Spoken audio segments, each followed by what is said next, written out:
Hi and welcome back to Whitetail Acres Farm.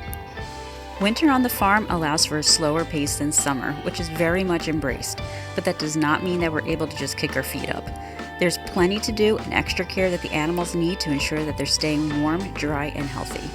It's also a good time of year to repair equipment and evaluate our food supply so we know what items that we need to focus on restocking, all of which we'll be doing and sharing with you today.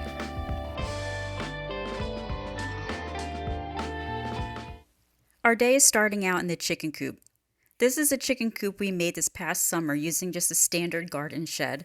I'll leave a link to that video in the description below. The coop has been working out great for us and the chickens, but today we're going to be making some modifications to the inside of the coop and I guess the outside of the coop too. So that way we can make sure that it's set up perfect for the girls for the winter. This is a nice heated water that we have for them, but it's very unreliable because it leaks and it's sporadic, and we just want to get rid of it and give them something nicer that's going to be more reliable that they can use, especially throughout the winter here. So we're going to be replacing those. Since the current heated water hasn't been meeting our needs, we're replacing it with a new one. We'll actually make that 2 waterers. Since the chickens are getting bigger and going through more water each day, we decided to make it 2 instead of just the 1 water, so they're not fighting over the water.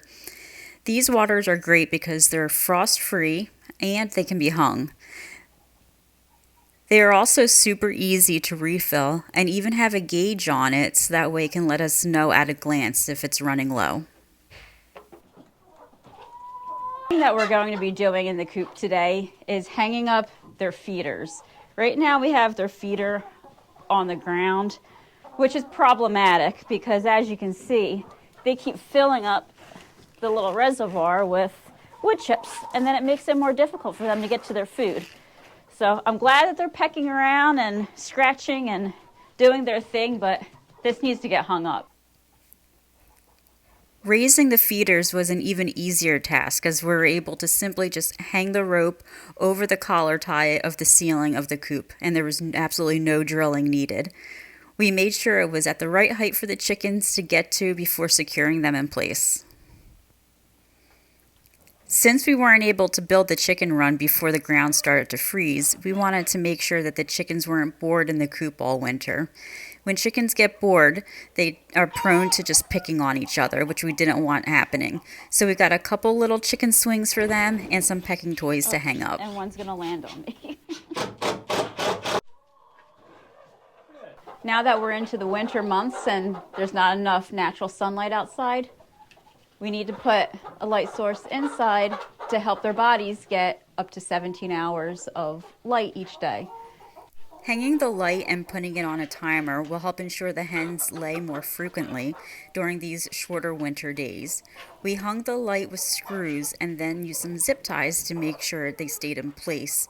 We don't want to have to worry about the chickens flying up and hitting it or something and then the light falling off and starting a fire with the dry wood chips all over the ground.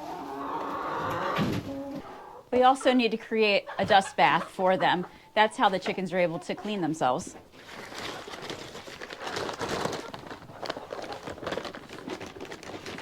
For the dust bath, we're using diatomaceous earth.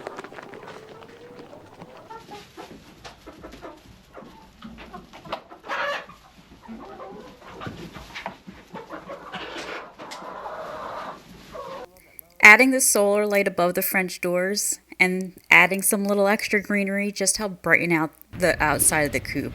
And I'll admit, part of it was more so for us than the chickens, but I just think it looks so great. And since it's Christmas, might as well dress up the coop too.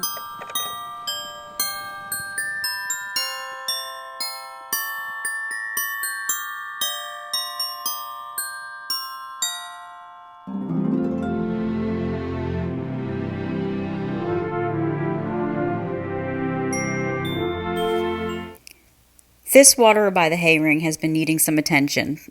Our rambunctious steers were messing around with it and then knocked it over and broke it.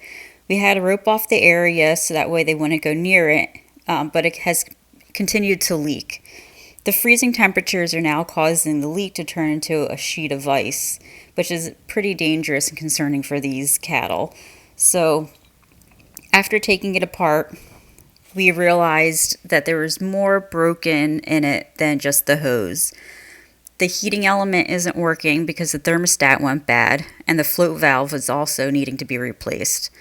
Ryan's going to have to take this whole unit into his workshop, buy replacement parts, and then fix everything before we can put the unit back in place. So after taking it all apart, we decided to temporarily plug the water pipe so that way water didn't come up and it stopped leaking. And then we drilled some holes in the concrete to keep the posts in place so we can rope off that much smaller area. Even though this piece of electric rope isn't charged up, the cattle won't mess with it since they're already trained by the other electric ropes that are hot on the property. Yeah. No, smashed. Big blob. Half rotten. They'll get on in there.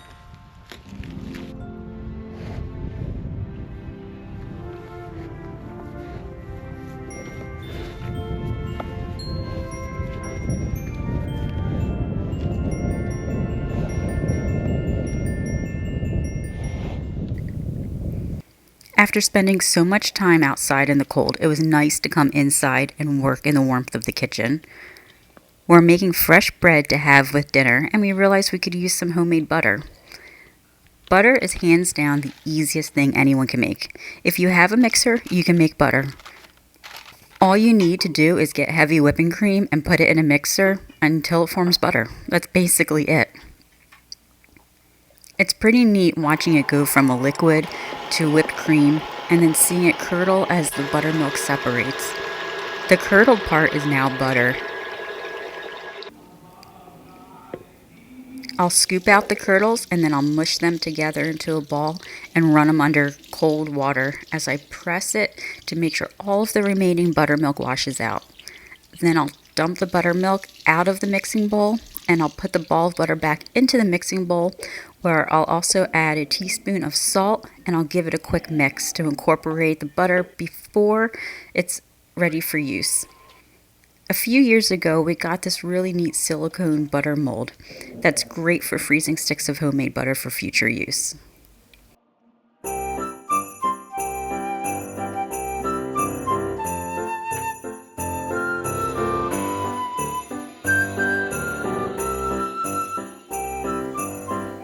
We love having deli ham in the fridge for quick sandwiches during busy afternoons.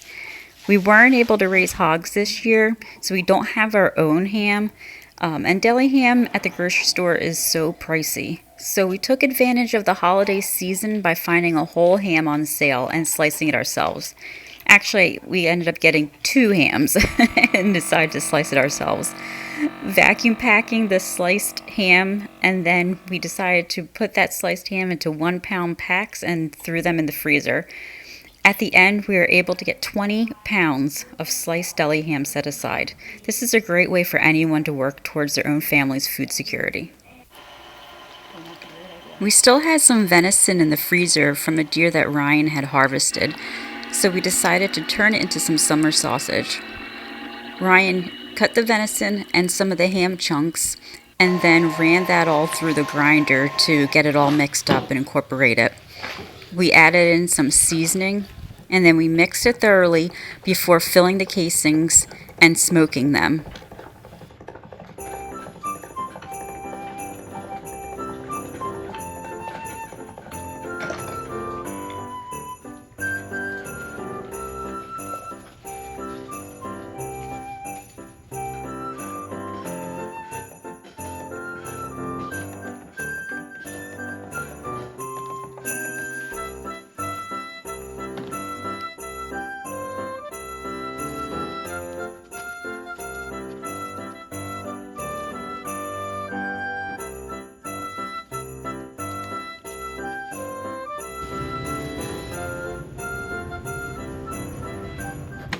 When they hit 151 degrees in the smoker, we took them out and put them in an ice bath to stop the cooking process.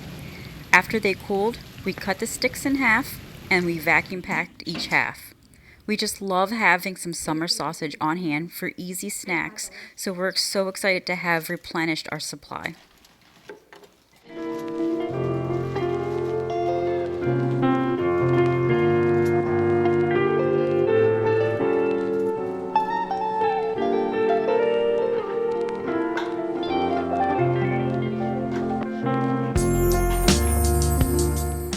We knew today was going to be a busy day and that we were going to need a really easy dinner. So earlier today, we got a roast of ours and we put it in a slow cooker with some of our, a couple cans of our homemade French onion soup. For a side, I decided to open up some quarts of potatoes that we had canned earlier this season, and I drizzled a little olive oil over the potatoes with some of our homemade butter, and then I sprinkled in a little bit of seasoning. This is going to taste great roasted as a side with our beef and some fresh baked bread. There is not a better feeling than having a sense of accomplishment at the end of the day after getting so much done and ending the day with some wholesome food we raised and grew here on our homestead.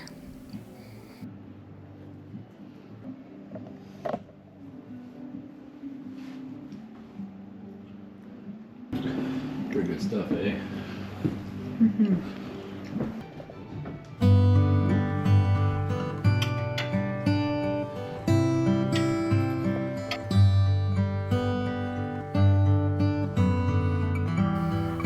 Well, that is it today. We thank you for joining us again, and we will see you on the next one.